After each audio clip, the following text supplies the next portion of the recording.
انسانها شما فرزند آدمید، پدرتون آدم که به دست من آفریده شد، به دست من آفریده شد، در بهترین جا اون رو من قرار دادم، ولی باز گناه کرد و نافرمانی کرد. بهش گفتم از این درخت نخور، خورد.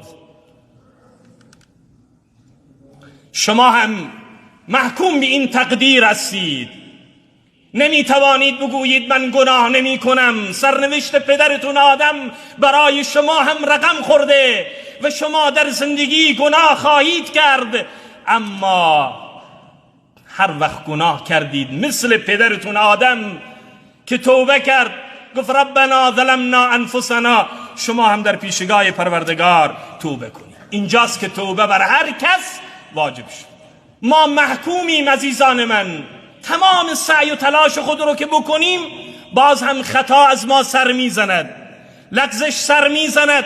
راهش همین توبه هست. دو کس در عالم بالا گناه کردن همزمان، یکی شیطان و یکی آدم علی نبینا علیه السلام.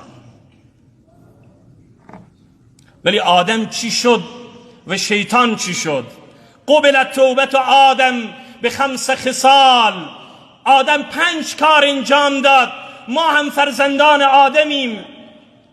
برای این که توبه ما قبول بشود مثل اون توبه پدرمون آدم، باید این که 5 چیز رو انجام بدیم. 1، حضرت آدم اقرار به گناه کرد.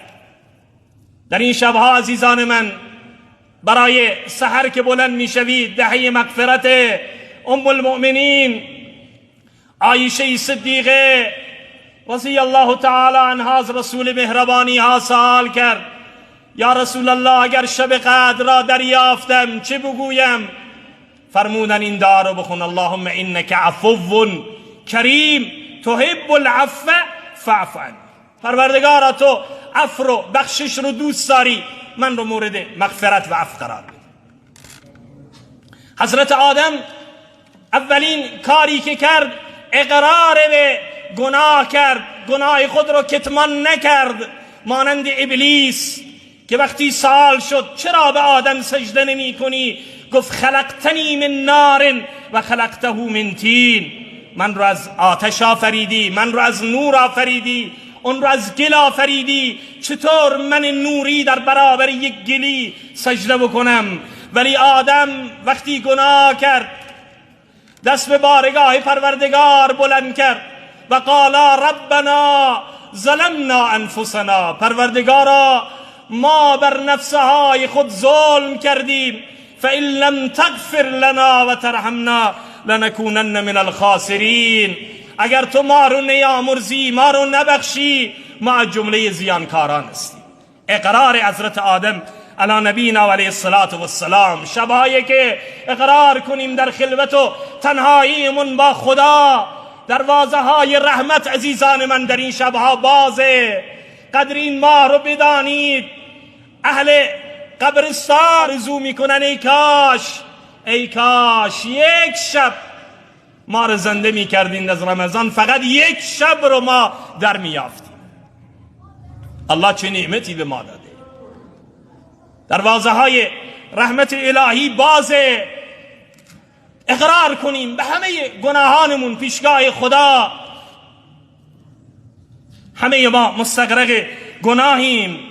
کسی که توبهش مثل توبه آدم باشد، یعنی اقرار بکنه، پشیمان باشه، ملامت خودش رو بکنه، ناامید نباشد، توبه رو سریع انجام بدهد، این 5 شرط رو میفرمایند که قبل توبه اون قبول میشه.